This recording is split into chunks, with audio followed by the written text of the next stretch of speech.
Hey, I'm JD, and welcome to another episode of Seen and Heard. Today, our guest is Nate. He's visiting us from Amesbury, and like me, Nate is a quadriplegic. And we're going to talk to him. We're going to learn about his story. It's nice to meet you, Nate. Thanks for coming on the show. Thanks for having me. Total surprise. I'd obviously never talked to you or met you before. Exactly. How did you even find me to reach out to me? Honestly, your Instagram. I think I got it served to maybe my comic book account that I had, the Cobb's Comics account, and I saw you painting the wrestlers, doing the wrestler series. Yeah. And I was like, that's really funny because me and my buddy had just been watching, like, they have like constant YouTube streams of like old WCW matches and like WWF stuff. And I was like, oh man, this is like hilarious because I literally had just watched the Earthquake like Hercules match. Yeah. And then I saw you painting that and I was like, it's another one of those moments where you're like tech listening to us, like reading that stuff. Like maybe that's how it happened, but I don't know. But then it's like you're in Amesbury, and I was like, oh, that's close as hell. And then I was like, I wonder if he's been to like Journey Forward and stuff like that. But we can get into that later. But that's kind of how I stumbled upon you. Yeah. The I feel like the nostalgic wrestling stuff is has gotten big Yeah, for some reason. Like it's almost I don't know. I'm sure people watch modern wrestling, like the new stuff, but it seems like especially people around our age, they're like happy to just go on YouTube and just watch the stuff from. It was so funny back then. oh, it's so funny, and they had great characters. I mean, I've tried to watch a recent WrestleMania, and it was rough. Yeah, no, it's not. It's almost unwatchable. It really they like one of my buddies was like, no, come on, just like we'll see, it'll get better, oh, dude. No, I can't. It's like not good. It's not good. No, don't be like they laying around in the ring being like, oh my god. Yeah. Oh my god, I heard him when I power bombed him. And now I'm really tired. Yeah. Oh man. Yeah. That. Plus, that I like the crappiness of the old. Oh yeah. Like I like the smaller sets and the less elaborate rings and just like everything, like the smaller venues. I like it. The wrestling should be crappy. It shouldn't be like shiny. Yeah. I know a couple local wrestlers actually. Oh, because you went to Journey Forward, so you know Nico. I know Nico. He's a Yeah, wrestler. the lion. The lion, exactly. I Yeah, his T-shirt's up Nico there, Silva. or it's like the Voltron logo or Yeah, something. it's funny because I did. Yeah, I went to Journey Forward for years. And when Nico found out that I liked wrestling when I was a kid, he was like, "Oh, we could talk about this now. I wrestle." And I went and saw him wrestle before. I saw him like years ago, but I saw him once, and it was awesome to be like, "Oh man, there's Nico up there." I've been still wanting to catch one of his shows. Mm. We had one. My buddy runs the rink up in Gloucester, and they had a show 2 years ago there, and it was like one of those 96 degrees days. So it was like it's still 90s, like at night, and the rink has no air conditioning, especially when the ice is taken down. And it was so hot, Osberto, you can't. It's like and it's like cement all around. So it's like they didn't have that good of padding outside the rink and stuff, and it was so funny because everybody's up in the bleachers, and so nobody's really like in the rink. okay, yeah. The ring itself is like very barren around, It's just there's a massive open area around it. Yeah, but they were okay. I mean, I like when there's a lot more like acrobatics and action and yeah. stuff. I mean, it's goofy. It just is what it is. But speaking of like Journey Forward and back then, like, you mind talking about like how long ago you got injured and when, like, where you were at for the hospital, just your origin story, sort of. Yeah, for sure. So I graduated from school, from college in 2009, and I bounced around. I moved back to my parents' house, and I was like looking for work. I had studied architecture, and I lived in the city for a few years. And the city was cool, but I kind of wanted to like not live in the city any longer. So I was looking for jobs around home, and it was after the 2008 2009 like economic whatever.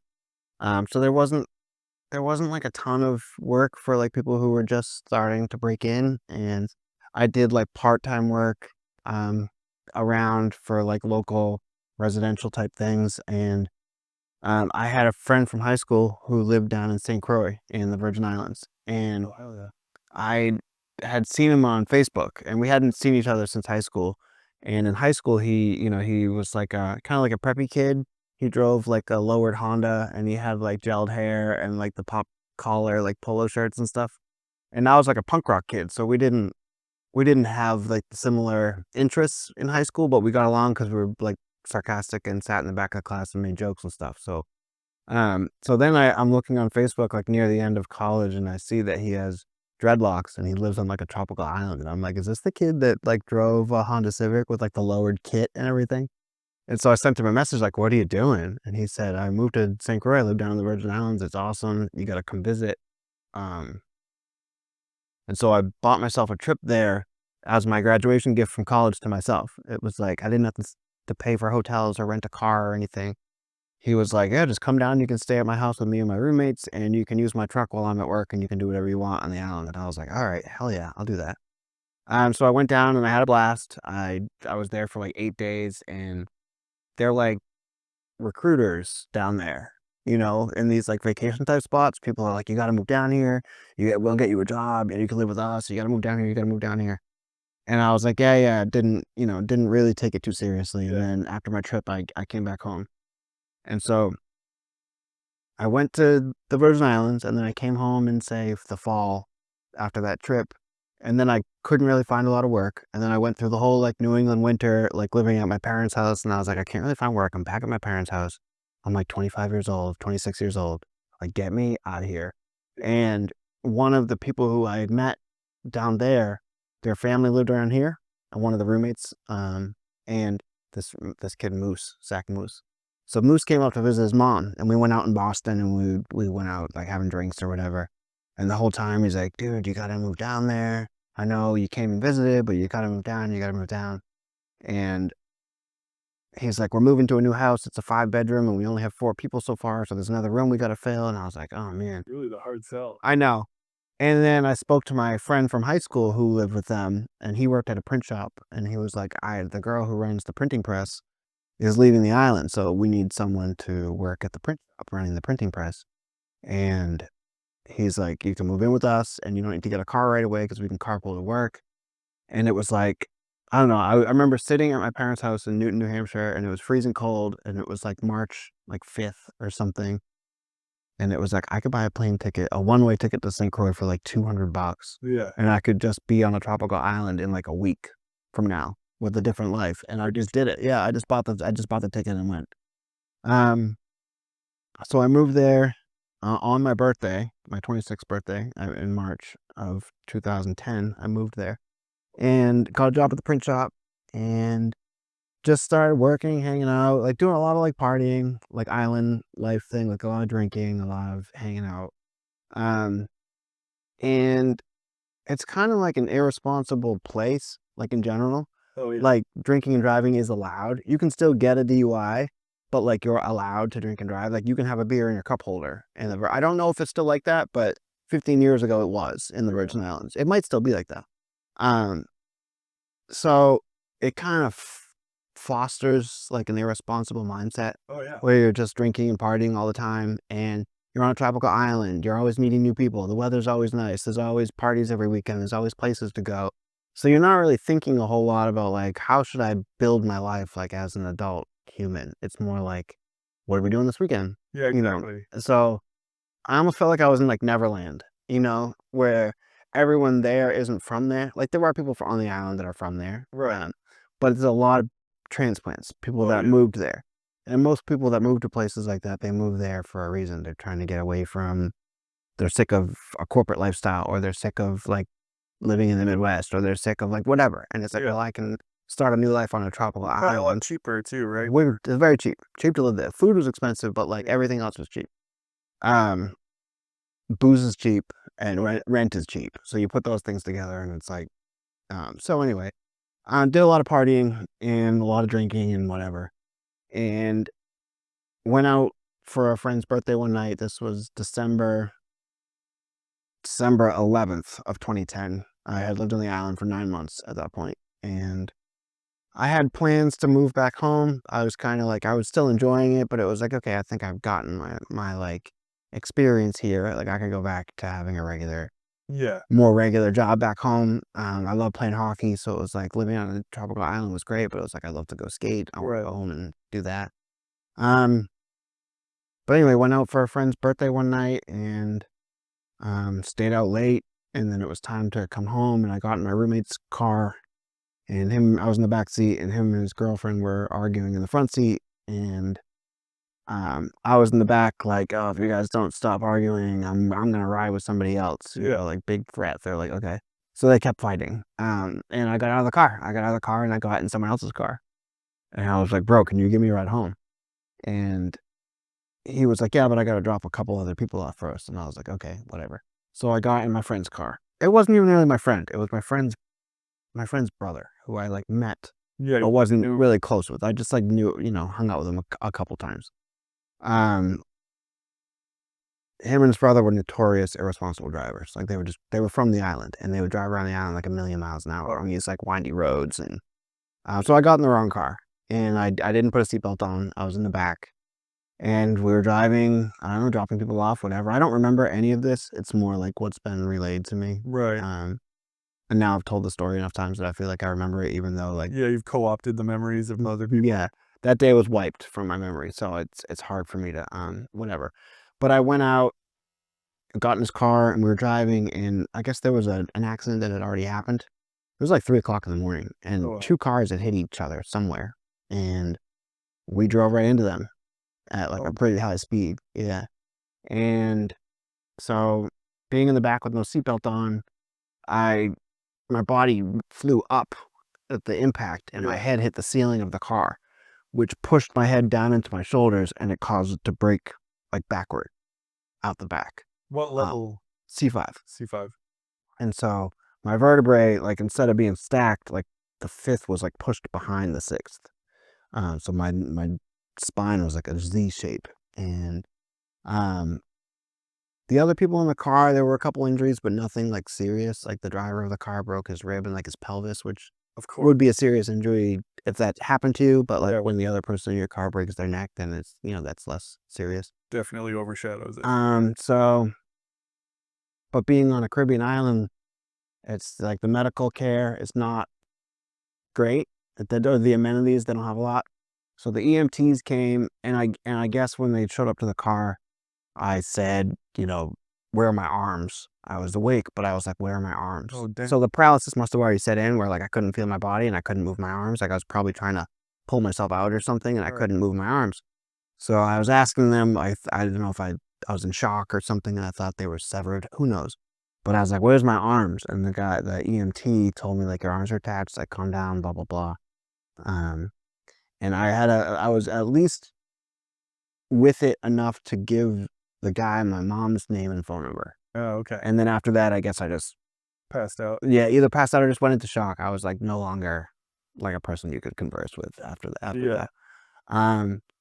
And so they brought me to the hospital on St. Croix, and small like island hospital, not like a sprawling complex with a lot of amenities, just enough that they could like keep you alive for a little while until something else happened. And so they brought me there. I don't really have memories of being there, although I have these like screenshots almost of like tile rooms, like a room with tile walls. I don't even know if that is part of it, but like I feel like I remember that. And my friends knew I was in an accident, and they were trying to get more information, but the hospital wouldn't let them visit me. They wouldn't let them in the room. They wouldn't like, they didn't like know anything about me. They weren't giving out information. They're like, none of them were related to me.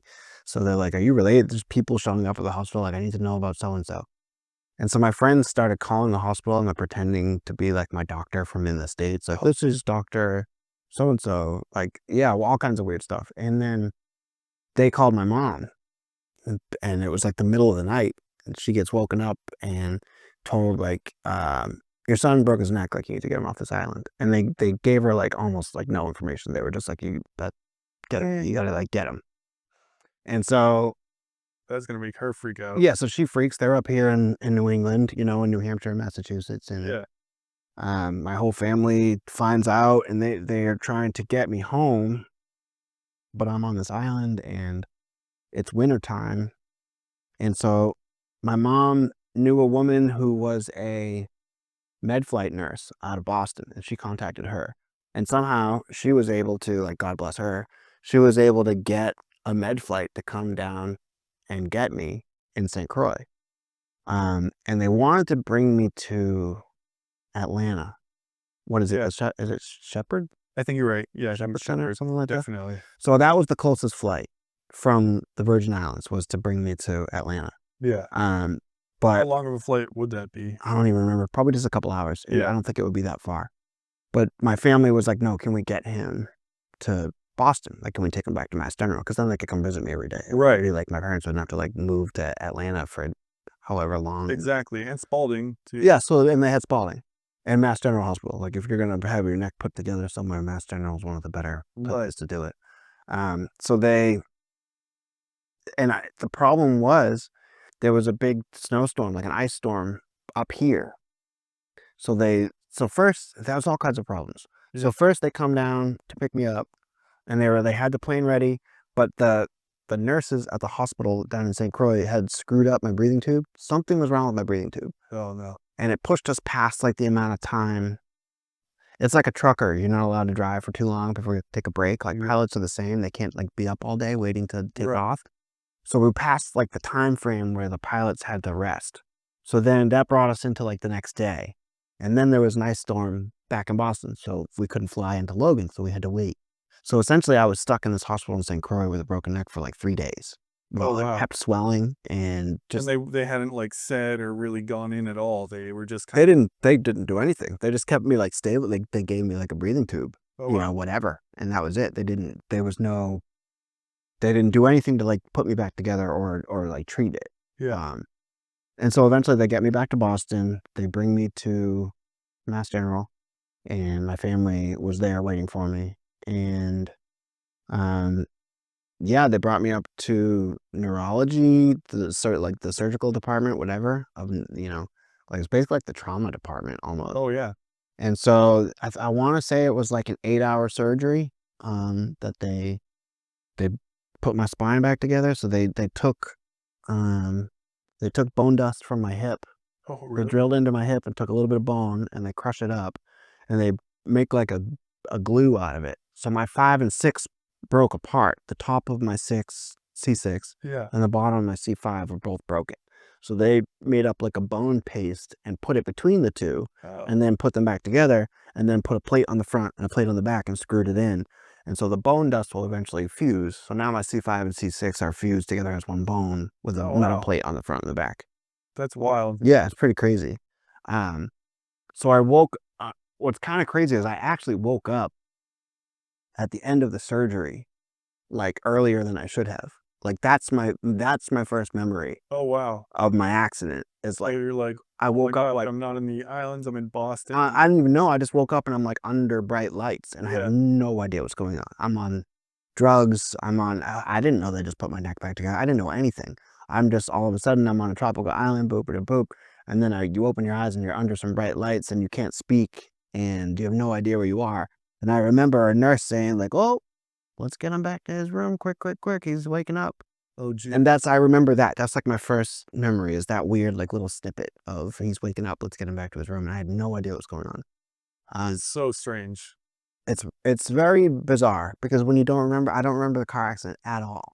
No. So, and I don't remember the night leading up to it. Like the whole day was sort of erased. So it's like Oh. you just it's like waking up from a dream. You just wake Right. up and now you're in this place. And um my family came in like with the doctor, and the doctor told me what happened and said that you broke your neck and that you're not gonna walk again. I don't remember exactly the phrasing because I was like all I was on another planet. Oh So you also feel like you don't even know if like it feels real because you're kind of right. bugged out in like a drugged out dream world. Oh yeah. You're on Dilaudid or who knows what, and then someone's telling you those like crazy news, and it's like, how do you even? Oh yeah. Cause it's like you one second you're having a normal day and then the next you're waking up in like an extreme trauma setting with Mhm. like tubes coming out of you. Yes. I mean, for me, when I broke my neck, I dove into a wave and it offset C3 and C4 from each other. Wow. So I had like a cage on my head pulling my spine back into alignment with like 60 pounds on it or something Wow. in the Compton Trauma Center because I got injured in Manhattan Beach in In LA? LA, yeah. Whoa. And, I think I clipped my chin because I was fully conscious the whole Oh, time. yeah. So I dove in, hit something, and then just totally lost control of my arms and legs. And I was face down in the water, and I'm like, Yeah, so you have, like, what, like, a minute and a half before someone pulls you out of the water very for drowning? so I'm there, and it was a while, and I'm like, okay, I'm gonna fucking die, You're gonna or drown. I'm gonna drown." And then somebody pulls me out, and I was fully conscious enough to tell them to call my wife, who was my girlfriend at the time, and to call 911, and it was like a beach, you know, off-road ambulance, and they came and got me. I was super chill. I was, like, explaining, like, trying to be really calm, and they put me on the board, and I got super nauseous. I had them turn me on my side, but I couldn't throw up, and I remember being put in the back of the van, and it was, like, just all metal, and then I passed out, I think. Mhm. And then the next thing I know, I wake up with I'm fully intubated, so I can't talk. Right. So the tube's coming out of my mouth, I got the cage on my head screwed into my skull, and I have to talk with blinks. Yeah, you can't ask questions or anything. And, like, I'm on so many drugs, like, the part where I understand that I'm paralyzed didn't even really come until Mhm. I was at the ICU, where I'm on less drugs, I'm on a trach instead of being intubated, and it's like, how are you supposed to, like, reconcile, like, not only that gap of time, but, like, then your body feeling totally different? Mhm. I mean, what did your body feel like at that point, do you remember? At the beginning, I almost, like, couldn't feel anything. I feel like I was just a pair of eyes, Yeah, like, at first. So when they first came and told me, same thing, like, I had the breathing tube. So it's like you having, like, an inch wide tube in your yeah, mouth. So it's like you can't speak. no, So someone comes in and tells me, "You've been in an accident, you broke your neck and never walk again." And, like, I was just on a tropical island, and my family's not there. right, So you open your eyes, and your family's standing around the bed, like, with the doctor, and you're like, "Wait, what? You don't know," you know? So they're trying to explain to me what happened, and I can't ask questions because I have a tube in my mouth. So right, you're being told this insane news, and you can't even be like, "Where am I? Am I okay? Like, am I what ha," "What do you mean?" You can't even ask questions. So then, I'm sure you're familiar with this, like you said, with the blinks, they bring in, like, an alphabet board. exactly. So it was like a cardstock board with the letters of the alphabet on it, and I would have to tell someone, like, with my eyes to slowly move their finger across the board, and when you reach the letter I want, like, I like, blink like, Yeah, double blink or so you had to, like, come up with this communication strategy with your family. It's bonkers. it's super bonkers. Um And then eventually they went from the tube to the trach, but then they gave me a trach, and now You still don't I really have still a can't voice. speak, but you can do this almost like, uh, Yep, eh, you can speak like that and like little hiccupy, like raspy sounds that aren't really like words, but you can at least sort of like, yeah. sort of Did you have a communicate. go-to, like, noise you would make? Because like, for Oh, me, I would be like, yeah, that I would go, that's funny. Yeah, mine was the click. Mine was, that's what I would do. It's funny that you said I hadn't thought about that at all. The sound, like, did you have a sound? I didn't, yeah, I my do. wife still gets, like, triggered by it when I do it, like, absent-mindedly. She's Oh, like, yeah. "Stop doing that." Yeah. I'm like, "Oh, Shane, sorry." Yeah, I mean, I would make, like, that clicking sound like you would call a horse or Yeah, something. exactly. Um, I do it to my cat now. Um, yeah, so I had that, you're right, yeah, I had that weird, like, I had to make, like, a clicking sound to get attention. And at first, oh, man, all kinds of weird stuff happened. All kinds of weird stuff happened. I had a couple scares, like, in ICU. Yep. So at first, I was in the surgical ICU ward, and the surgical ICU ward at Mass General Hospital was crazy. Because, like, I'm in there, I just broke my neck, but there's all other rooms, like, in the hallway, Oh, yeah. and they're all people that have just gone through something insane. Like, Yeah. this person in the next room over was shot. The next room over was someone who was, like, stabbed. And you can hear people screaming and wailing, and you can hear people, the nurses calming them down, and it kind of puts a little more context into, like, what is going on with you, because on the outside, like, I wasn't torn apart. Right. I didn't have stab wounds, I had one gash on the top of my head Okay. that they stapled back together. It was like a V shape, and I couldn't see that. So I couldn't see any of my own wounds or anything. I had a neck brace on, they put, but I couldn't see that either, really. Yeah. So knowing that it's like I'm on the same level in the place where people go when they get shot and stabbed, like that was kind of an eye opener. Like, oh, this is very, very, very serious. And at first, for a while, I had pneumonia. So it's okay. It's weird how that happens. How it's like you lose strength and all of a sudden, like the infection just starts. I mean, I had water in my lungs, I guess, from the ocean, but not really because I wasn't coughing. But yeah, Yeah, I think it's just like your diaphragm. You lose the ability to, like I just did, like even cough up something. yeah, to clear. So like you don't realize how often during the day you're clearing your lungs out on your own, and then when you lose the strength to do that, the stuff just builds up and gets infected, and then Oh yeah, now you have an infection in your lungs.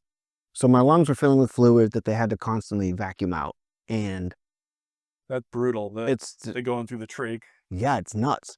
And the first one they did a couple to me. It's like called like a bronchoscope, Okay. and this is before the trach. They would go in through my mouth, and they had this like snake with a camera on the end, and the snake had like 2 holes on the end, or 3 holes. One was the hole to vacuum. Yeah. One was a hole to spray lidocaine, Oh wow. and one was like a little like a camera lens with a light. And so the doctor brought in the snake, and they snaked this metal tube down your throat into your lungs. And the doctor's looking through like an eye hole, and he has like a joystick because Yeah. the snake could move.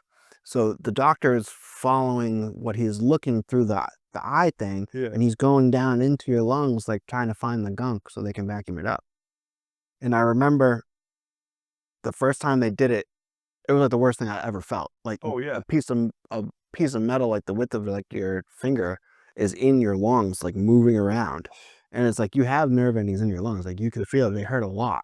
And so it was like this extreme pain. And like it's like the plastic thing they put around your mouth at the dentist to keep it open. Yeah. So it's like I'm like a blow up doll, like Exactly. and they're feeding this tube down my throat and it hurts. And they're spraying lidocaine like in the back of my throat, and with the same snake that they're sucking the stuff out with. And I remember it hurt so bad, but the relief I felt as soon as they were done, like they showed me how much stuff they sucked out. It was like almost like a pill bottle, like Oh my god. like a half a pill bottle full of like gunk. And I'm like, whoa. But I could breathe after. After they got the stuff out, I was like, oh my God, I can breathe.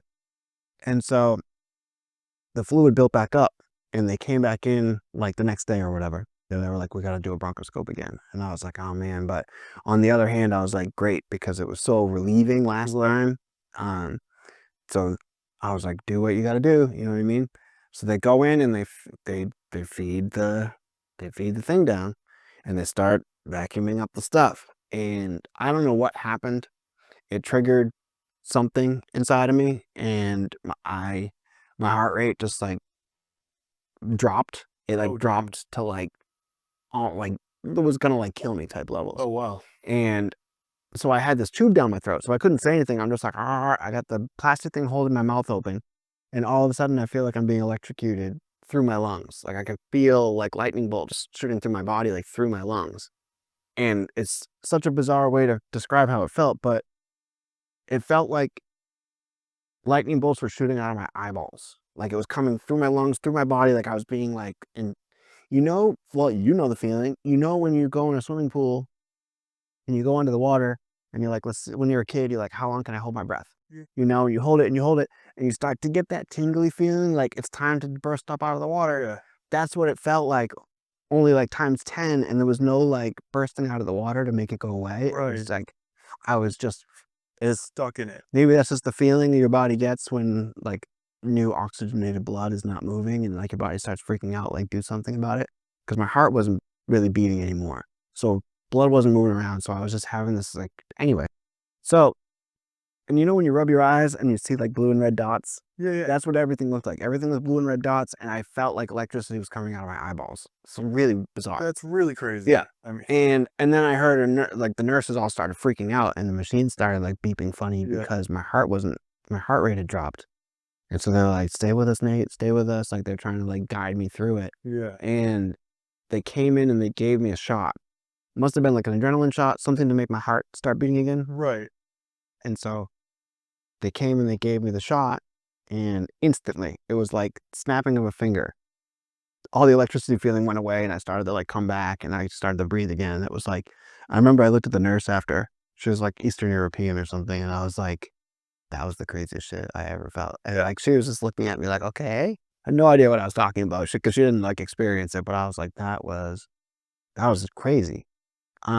And so then the doctor came to see me, like, later that night, and he explained to me, like, what happened, and he said, "Just so you know, like, the side effects of what happened to you, or the drug that we gave you, Yeah. is, like, extreme dryness." And I was like, "Okay." Like, I didn't realize, like, a dry okay. But this was early on enough in my accident that I hadn't been allowed to drink water or eat food yet. Oh, yeah. I was still in the, like, rub your mouth with, like, a wet It's sponge. the worst. Yeah. I kept tricking people. I'd be like, "Just let me have, like, some ice chips." I Yeah, swear I'll exactly, exactly. They'd, like, bring the sponge up, and I'd squeeze the sponge with my mouth to make all the water come out of it, and they're like, "You can't keep doing that." I'm like, I have to." I have to. So I hadn't been allowed to drink water yet, and the doctor told me that I was gonna experience extreme dryness, so I'm like, "Okay."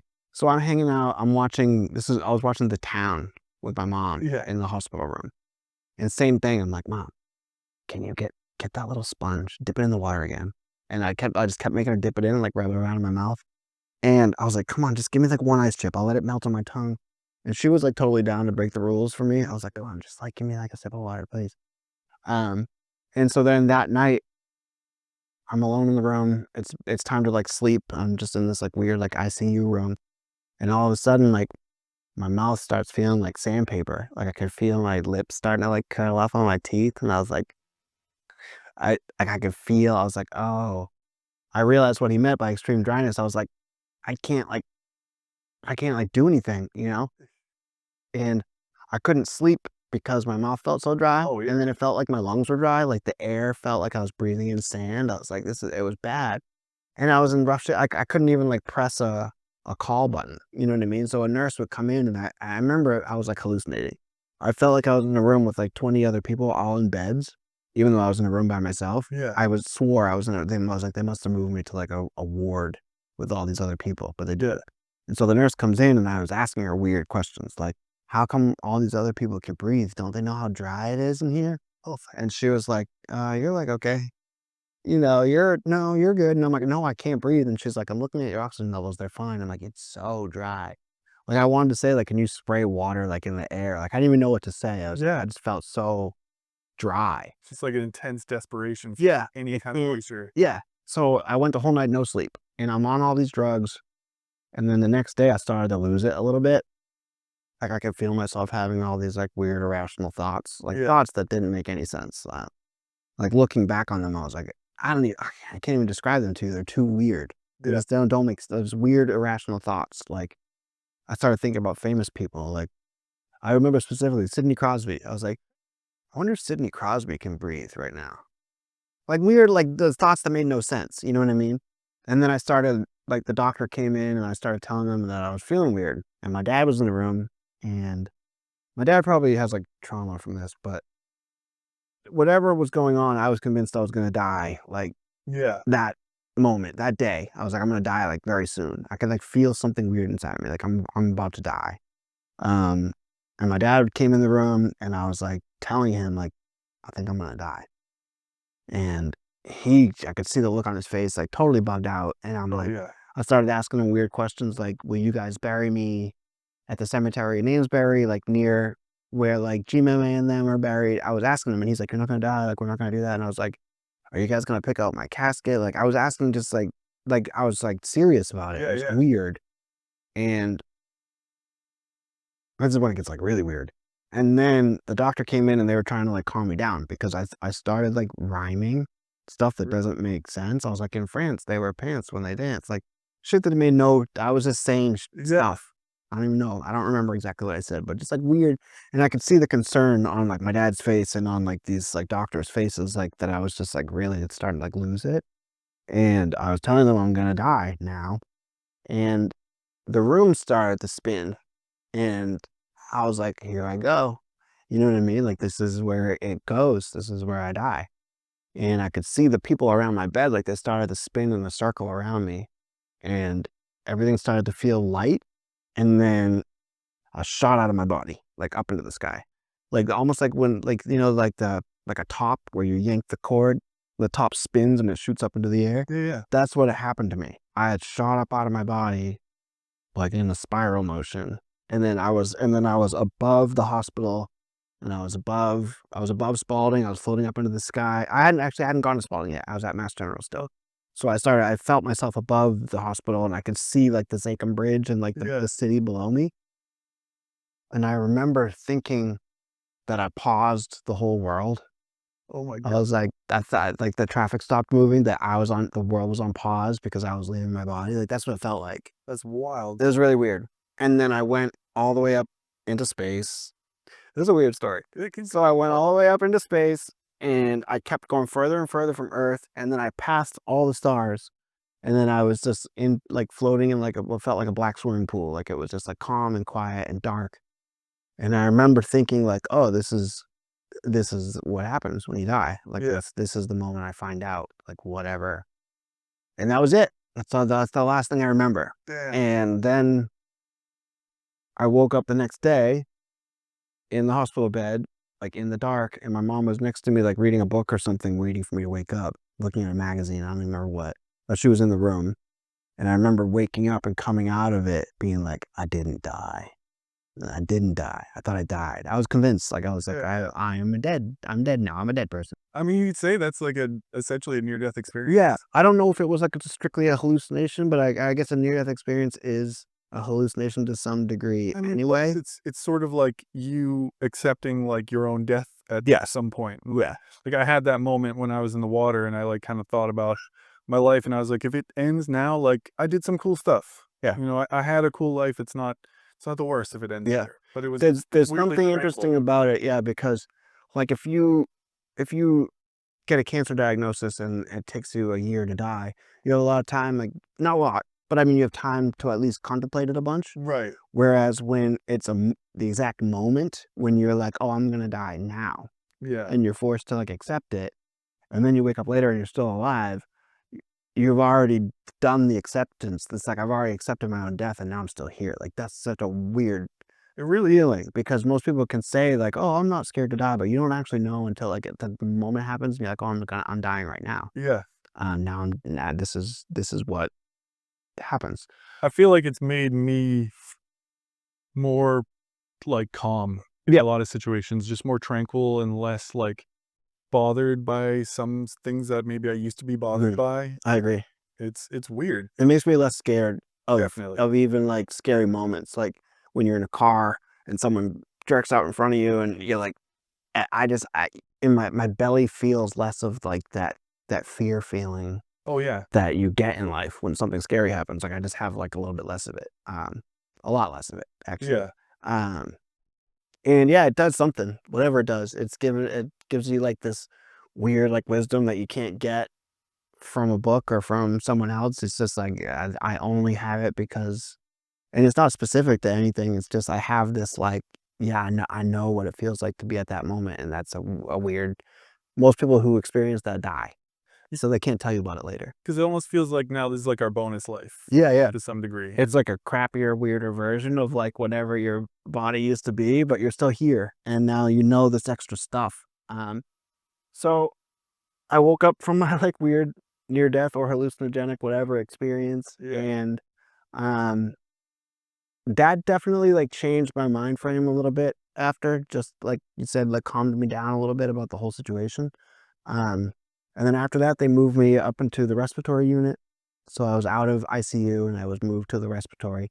And that's when they started doing like this, the suction tube through the trach. Yeah, yeah. So same thing, that like they push like a plastic catheter down the hole and it like hurts, and then they Yeah, suck it the feels like stuff a out. scrape in the inside of your lungs. Yeah, it feels crazy.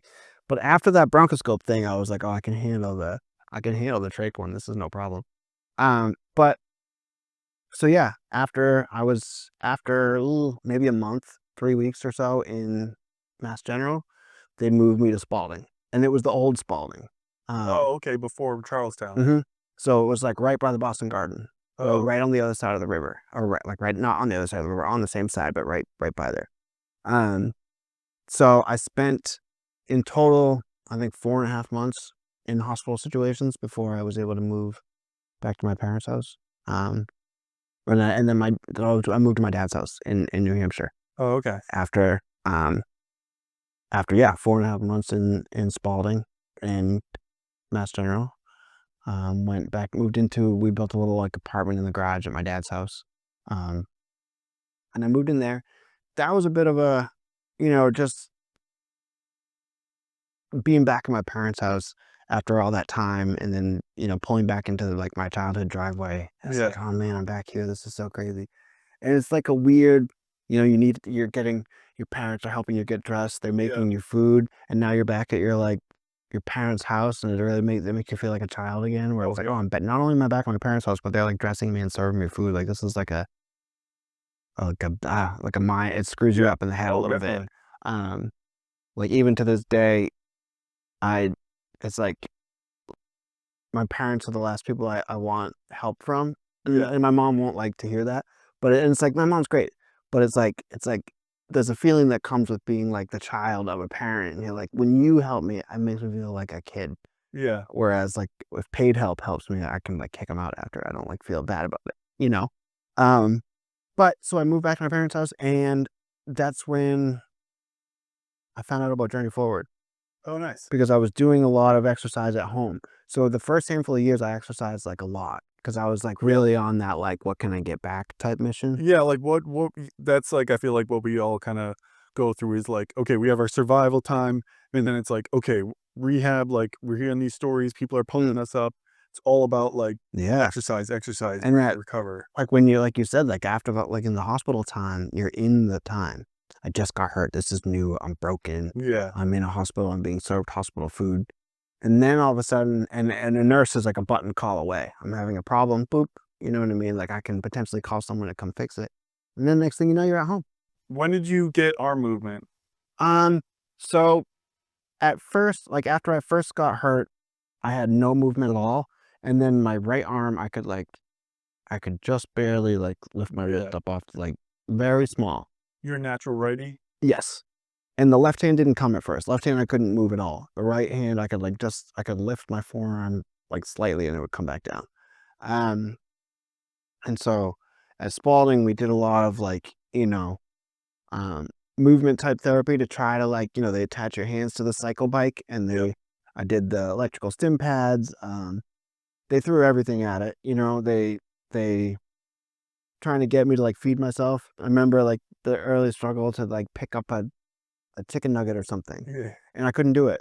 You know what I mean? I would pick it up and it would fall, and I'd pick it up and it would fall. Yep. Eventually, I got strong enough to like pick up a piece of food to my mouth. It took a little while, but um, I worked with her name's Ashley. She's the recreational therapist at Spalding. She probably like heads the whole department now. I think I remember someone named Ashley there, but You probably met Ashley. probably, yeah. Very nice, dark hair. She rules. Um, she came to my room and she was like, "Okay, you have rec therapy this afternoon," because I had only been doing OT and PT so far. So Okay. she was like, and I wasn't familiar with rec therapy, and she explained it to me like, we can do whatever you want, really. We can like, but it's good if we do something that's related to therapy, like, you can play checkers, and it's not like they care if you play checkers, but it's trying to get you to like move the piece. So anything that can be some sort of, but I was like, I didn't want to play checkers. I didn't want to Yeah. play Scrabble. I didn't want to play Boggle. I didn't want to like, I didn't want to do any of that stuff. Um, so I was like, can we try to draw? I was like, let's try drawing. So she put a plastic tray in front of me, and um, and put the pen like in my splint. I'd wear a splint, and I wasn't strong enough to lift my arm up and do any movements. So Ashley would stand next to me and put one hand under my elbow and one under my wrist. And so she would hold the weight of my arm, and I would try to like do the movements while she supported the weight. Yeah. Um, and that was fun. That was a lot more fun than, playing checkers or something. It was like, plus I came from like an artistic background from like, I went to architecture school, but when I was a kid, I liked to draw a lot. Oh, yeah. I would like make band logos for my friends' bands, and Nice. just always like doing stuff like that. So I was happy to try drawing, and it was pretty fun. And I made these like weird, like real squiggly, like kind of like crappy drawings, but they're cool because they had this like story behind them. Oh, And yeah.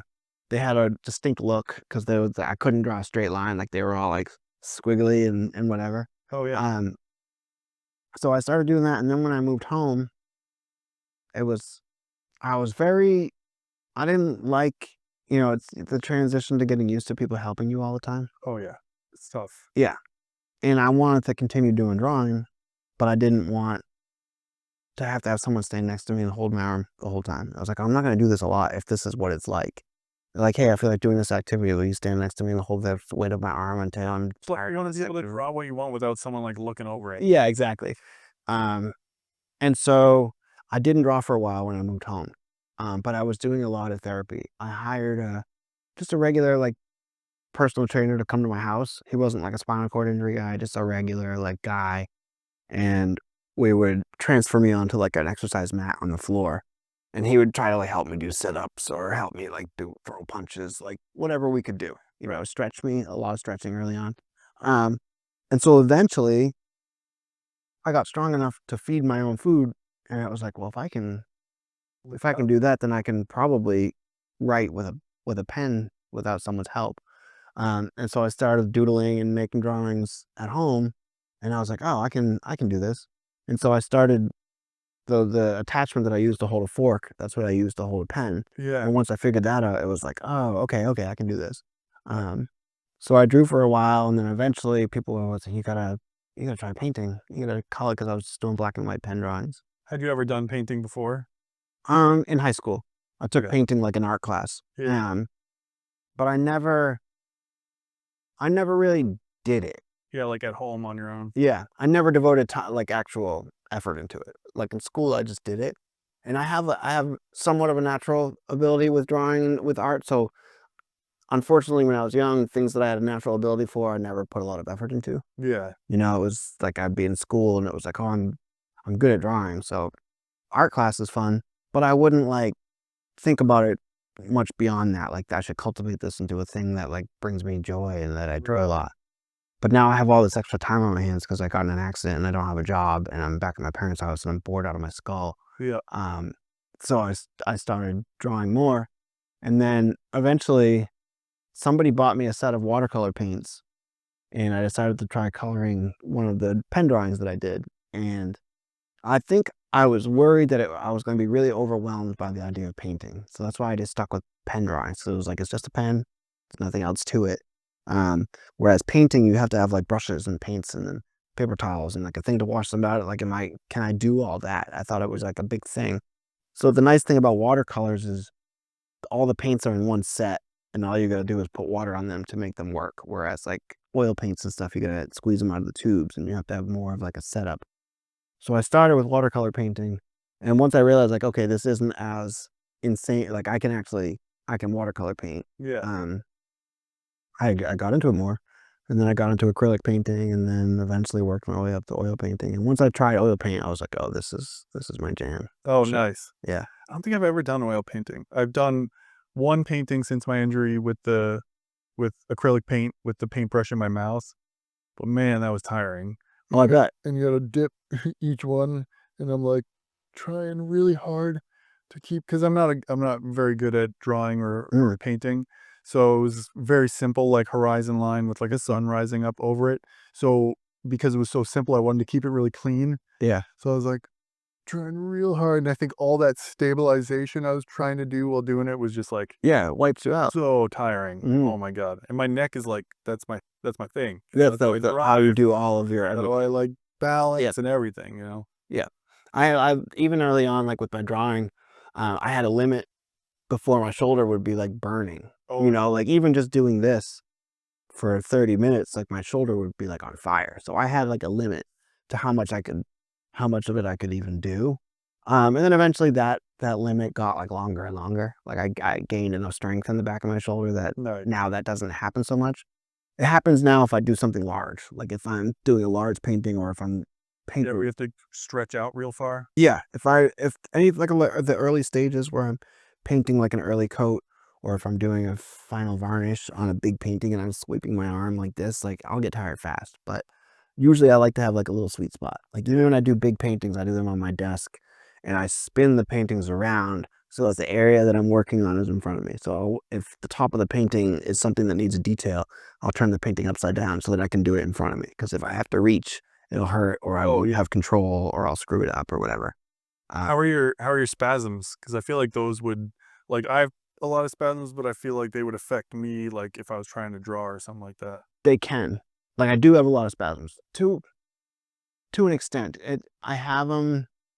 I have them. Sometimes they're triggered. Most of the time, they're triggered by stuff. Yeah. If I sit still for too long, like Same. totally still, like when I'm painting, a lot of times I'm leaning forward, or I'll lean over to take a sip of my drink, or I'm reaching to send a text on my phone. So all that movement is kind of like letting my muscles release a little bit of tension. But if I sit still for a really long time and then I reach for something, it's like I'm gonna have a relaxation spasm. The crazy, like, curl one where you're like, oh my God. Yeah. I get abdominal spasms. The worst are back spasms. Like I've had some pretty bad ones. I like broke my girlfriend's nose one time with a back spasm. She like behind me and I came up and drilled her. That was not good. So my back spasms those are like the most violent and powerful Same. that I have. I have leg spasms. I just had one a couple minutes ago. But my legs can kick. Sometimes my feet will fall off. They'll jump around. My legs are crazy and like make me like hang off the chair. Yeah. But and then sometimes the one that actually what will inhibit me from working is sometimes I get spasms in my hand, and they're very small. They're like ticks, but my thumb will tick in like a rhythmic vibration. Like it'll shake, and then wait, and then shake, and then wait, and then it'll shake. And so when I'm holding the paintbrush, say I'm going to do like a detail, like I just got to put one little eyelash on this eye, and then it's all done, and I go to do it, and then my thumb shakes, and I do like a line across the whole eyeball, and I'm like, okay, I'm gonna do that all over again. So when my hand gets real spazzy, sometimes I just have to stop Yeah. because I'll create more mistakes that I had to end up having to fix. Yeah. Um, It sucks because you're probably still, you're like, got some juice to keep going. oh yeah, like if I have the energy to work, I like to work Yeah. because sometimes my focus isn't there, or my concentration, or I'm just not feeling it, and I force myself to work, and then I don't like anything that I do, and then I got to come back the next day, and like it's like everything I did last night has to be redone because I actually wasn't in the mood to work last night. But when I am in the mood and I have the energy, I like nothing's worse than when you have the motivation to do something, but then your body Oh yeah. tells you no, not today. You're not doing that today. I get that with like standing stuff because this is a standing chair, and like mm, I get like super affected by weather and pressure shifts. I don't know if that affects you as much, but like on a day where it's like warms up a lot and the pressure drops really low, I'm like, it feels like my blood's just in my feet. And I'm just like struggling to have like decent yes, blood pressure, and it feels like it's molasses. I get low blood pressure from the heat for sure. I turn into like a sloth Yeah. when it gets hot. Yeah, we'll have like a cookout or a pool party at my house. I live with my brother and his family, and they have little kids, so we have pool parties and stuff. And I'll be in the backyard like trying to socialize, but I'm in the sun, and I just start to lose it. Yeah. It's like I'm like a non-person. And like people ask me questions, and I'm like, to the heat. Yeah, Oh, do you like the heat? I love the heat because I'm like cold all the time. it's funny. I alternate. It's like when the heat is happening, I'm like, man, I really can't wait for it to cool down. And then in the wintertime, I'm like, I cannot wait for it to warm up. I live like 1 foot away from a space heater the whole winter long. I have it propped up on a stool, like right next to me, blowing on me. Oh, really? Yeah, like when I'm at my desk working in the winter, I have a heater like right on me. I don't like being cold. I don't either, but I feel like I overheat myself sometimes. Mm. Or like, do you have like nerve pain? I actually don't, Oh, wow. luckily. Uh, Do you? Yeah, really bad.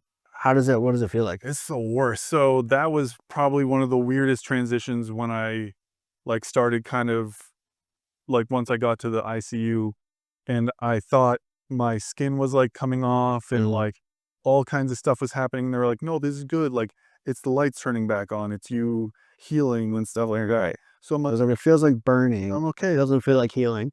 And then as soon as I got out of, Spalding and was doing outpatient and Journey Forward, like, and I kind of plateaued and wasn't really seeing any progress. Never really had like this is the extent of my here. Okay. Get all that out of the spasm. Oh, there we go. Yeah. See, I'm all strapped in. Yeah. I Yeah. have my feet strapped. Yeah. Otherwise, I'd be like kicking, my leg would stay straight out in Oh, yeah. front of me. Yeah, I yeah. did that in a restaurant once. I had to drive to the table and with my leg like a lance, like I'm Yeah. jousting in a Yeah. restaurant. I've had all the exact same experiences. But, so Head kicking over chairs in a yeah. restaurant. Yeah. So it feels really weird, like, and my nerve pain changes every day.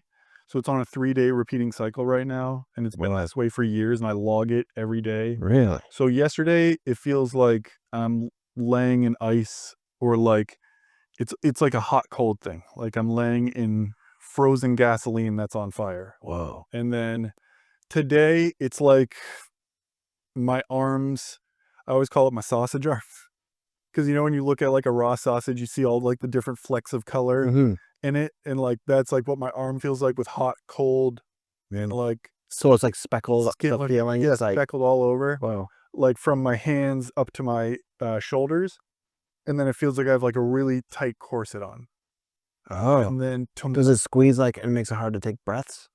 so it used to, when I let it like psychologically affect me, but now like I understand that it's just nerve Mm. pain. But yeah, I would be like, I can't breathe. Like, and when I was early in the hospital, like, I don't know what's happening. It Right. feels like something's squeezing the Yeah. hell out of me. And then another day, it'll be like really intense hip pressure. Like my hips are really heavy. Mm. It's hard to explain. Yeah. And like sometimes it literally feels like I'm sitting on a brick. Like there's a brick between my butt cheeks. So your nerves are just like haywire. Haywire. Yeah. They're nuts. Assessing weird signals that just like And like makes sense. it'll go above my injury too, which is annoying. Like my face, like I'll sleep with like a ski mask on sometimes, because I'm like, I don't want air touching my skin. Yeah. It feels like I don't have any skin, so it's like I want to put something on to be that layer of skin. That's crazy. So like I'll love it when it's like hot and humid, and I can go outside in a t-shirt and feel like I'm in a warm blanket. Yeah, yeah, yeah. I understand. But like, oh my god, honestly, like I would maybe get rid of the nerve pain before the paralysis. Mm.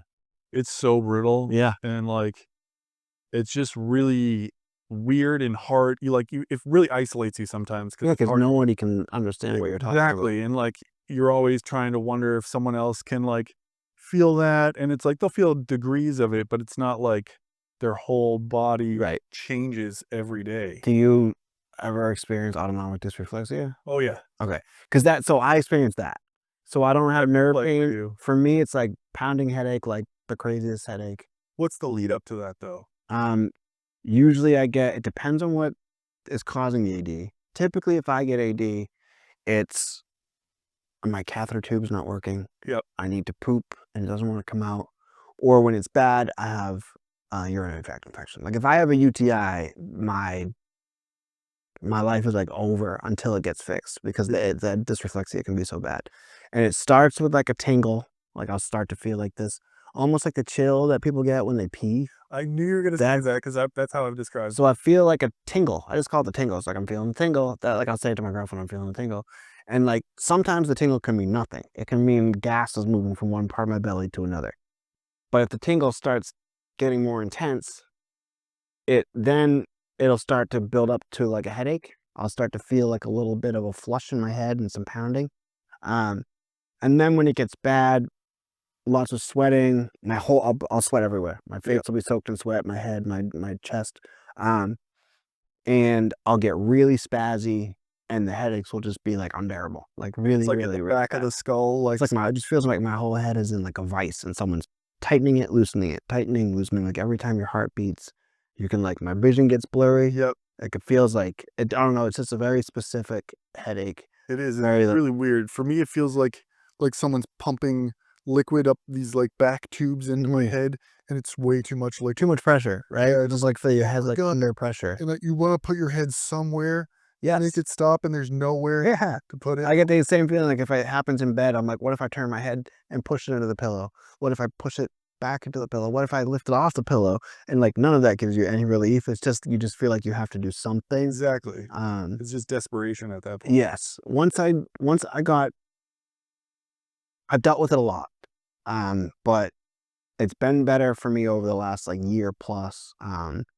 Mostly because my girlfriend and I would just have to take I've more protocols taking care of everything. Pre Catheter tubes and stuff. Like that's the big thing is like my pee flowing and not being infected. That's like Yep. how much water do I drink? Like take So much extra water. pills, take cranberry pills, and like all this extra stuff. How do you clean the tube? How do you change the tube? How often do you change? It's all of that. Once you get that more squared away, it gets better.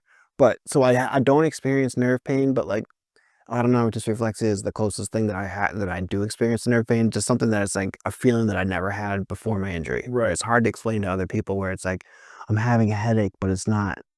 It's not a headache. It's something like it's on another level that I can't really It's explain. It's like really high blood pressure. yeah. I mean, when it ends for you, like once you're out of the autonomic dysreflexic episode, like do you have like echoes of what that felt like, or do you have Well, any kind of weird residual? yeah, sort of. Like what ends up usually happening is I describe it as like once my dysreflexia gets turned on, now it's sensitive. Like it's like almost like it's been switched on. And Right. now I'm in like this mode where any little thing will trigger it. Like a spasm will bring the headache back. Or like if I fart, I'll have a splitting headache because my AD is like activated.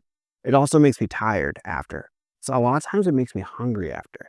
Like it's It's like just my like body, body workout. yeah, because my whole body's shaking and going through all this like, and then when it's done, I'm like, oh man, I'm tired, but I could use some food. So that's what I usually feel like after. But um, usually if I'm having a lot of AD, there's something going on that needs to be dealt with, like an infection or something. Um, I can tell the difference. It took me a while, but I can tell the difference now between, oh, I'm getting AD because my tube is clogged, or I'm getting AD because I'm constipated. Yeah. I can tell those feelings. They're very similar, but like I can tell the difference between them for the most part. When my tube is clogged, the AD comes out of nowhere and just hits me. When Yeah. I'm constipated, it's like a slow build where I start to feel tingles, but they don't go away. And I'm like, Yeah. oh, this is creeping. I gotta poop. It's the same way for me as far as like really, really hard to tell them apart. Like it's so granular. And like I remember like early on, like I associated that with like leaking, like pissing from like my urethra Yeah, instead of yeah. like my suprapubic. And like so I constantly kept being like to my wife, like, we check my pants, we check Check my my junk, tube. Check my check my tube. junk, Yeah, check my junk, like yeah, all the time. And it became like this crazy ritual. And it's yeah. like, okay, it's not happening, it's not happening. And I was like, okay, it's happening. So I start tuning in. It's like, all right, if it has like a little more of a bite to it, then something's happening. Or if Yeah, it lasts a little longer, yeah, then something's happening. If not, then it's just a mystery thing. yeah. And It like, can sometimes be a mystery, and that's frustrating it's so because you're frustrating. like, something is happening, and I have to get it figured out. And it creates that intense like fear of the unknown, which is like Yes. what we deal so much with. I feel like with having this disconnect from a lot of our body. Yeah. And like for me, having the nerve pain on top of that just puts a layer of static over Oh, all of it. yeah. So Static is funny when you were describing your nerve pain. I was gonna say, does it feel like TV static looks? parts sometimes it does. Yeah. Or like if you've ever like I a couple times like before my injury, I woke up like in a plank position in the bed, like sleeping on both my arms, Mhm. and I couldn't feel them. I was Yes. like freaked out. Yeah, that feeling of like a body part falling asleep. Yeah, so it was kinda like that, but more painful. I don't Mhm. like that if it was 'cause I'm not afraid of it, Right. but it, like, almost has, I guess, more of, like, a temperature pain associated with it, when it's, like, way too hot or you're skiing or at a really cold rink and your fingers get really frozen and then Yeah. they're starting to defrost, Yeah, that horrible like feeling. painful, like hot, cold feeling at the Yeah. same time. Yeah. So it's like that tinged with that, and that so it's like when I get autonomic dysreflexia, it's like the volume on all that gets turned up, Right. and then I I can get imagine. echoes of that after it's gone. Yeah. And so I'm like, It's like it gets triggered yeah, by it. and it's always there to some degree, but like at a level that at a threshold I can handle. Mhm. But then when it gets like cranked up like that, Yeah. or like, and it's my icy day, and it's the middle of winter, I'm like, oh my god, I'm donezo. Like, Yeah. give me like weed, give me something, and like what knock me out of van. I don't care. Yeah. Same thing, like, when I get the AD bad, like, there are times when I'm dealing with something and it used to be a lot of bladder stuff. So, like, if I had a UTI, it's like I could be getting AD for days, and it's happening all day long. Like, every 20 minutes, I'm getting, like, an episode, and it starts to get unbearable.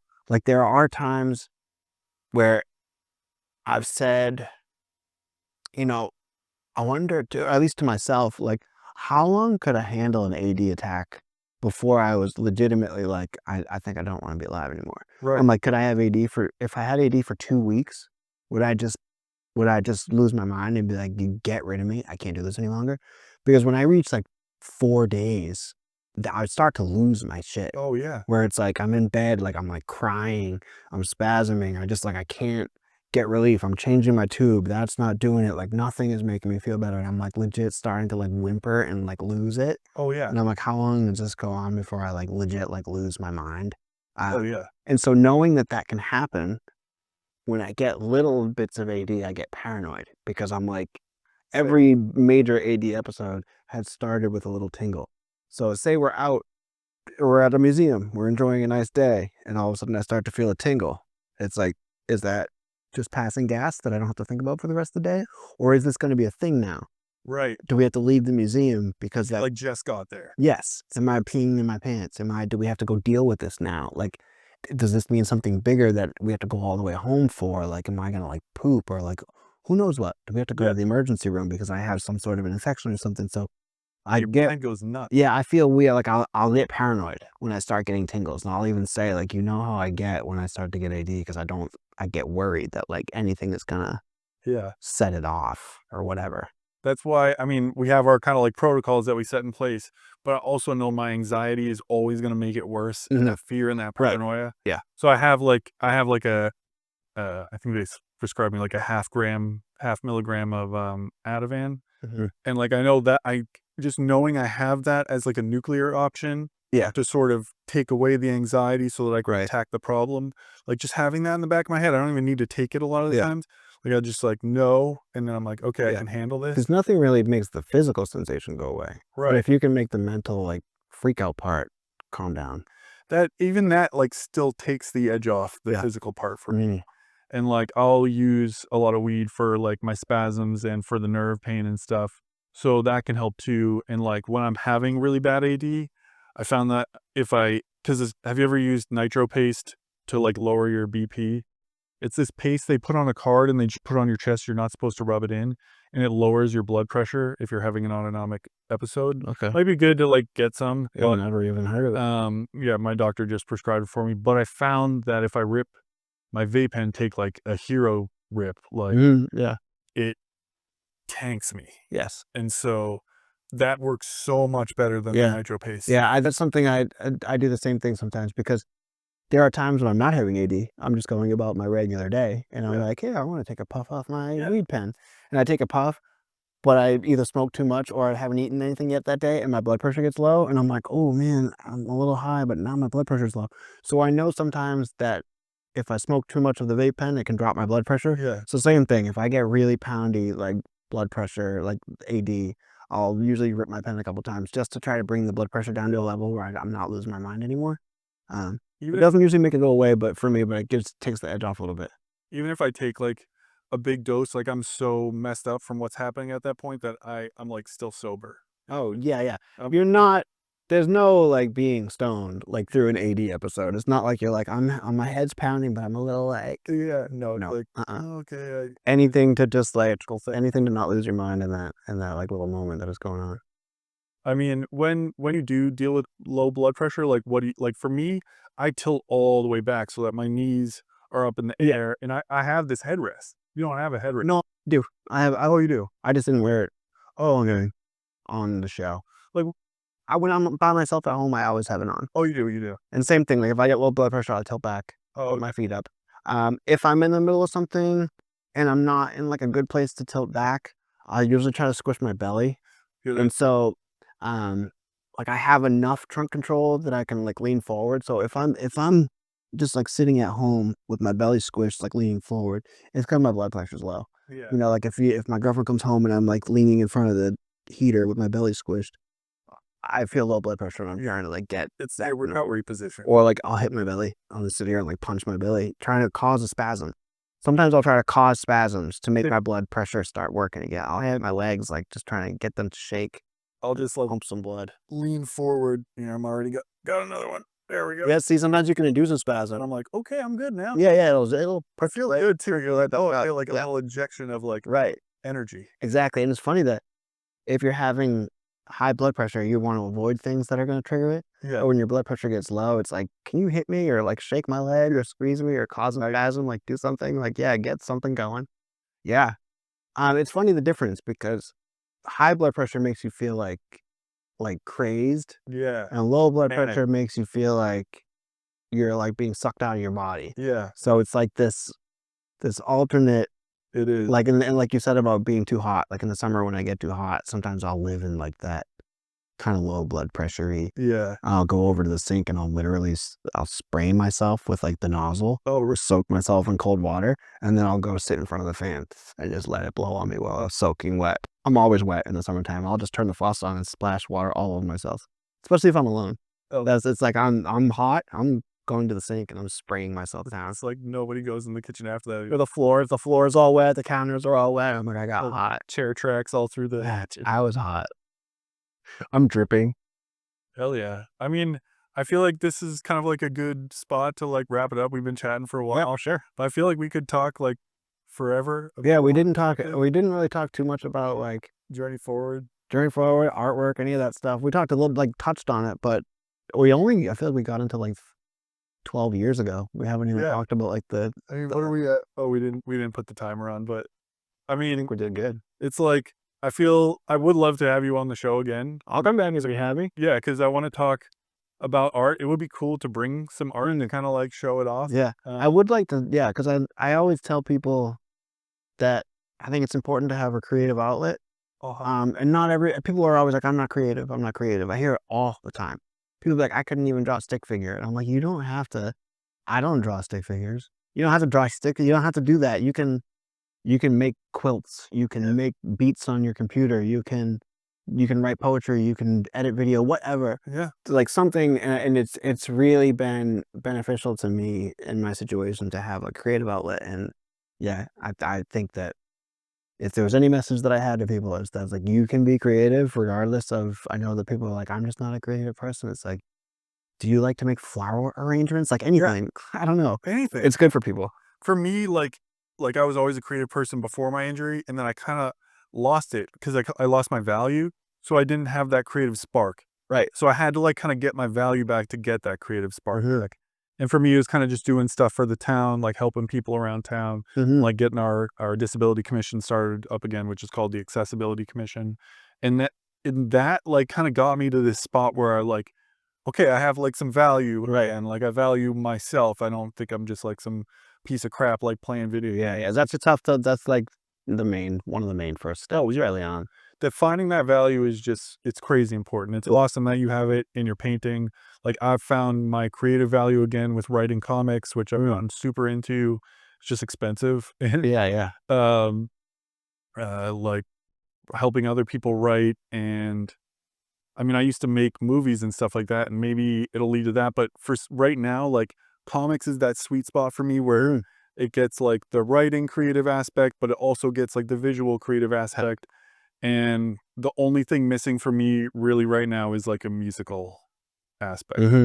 And like you could put music in movies, and I used to play a lot of instruments and have bands and stuff, and now I don't have that. My wife got me like one of those like harmonicas that go around your neck. Yeah. I got one of those. I haven't touched it in a while. It's still covered in dust. I messed with a while with like electronic music, and there's so many like what you can do on just like a Mac. Oh yeah. There's so much. Yeah, and just GarageBand. Right. That's where I started as like in high school and stuff. Yeah. You can use a stylus or like a whatever, and you can mess with it a lot. Hell yeah. Yeah. Well, thanks for coming on here, man. Thanks for having me. Really cool meeting you. Yeah, it was fun. I feel like we gelled really well. Yeah, I agree. Hell yeah. Well, thanks everyone for being with us. It's been another episode of Seen and Heard, and we'll see you on the next one.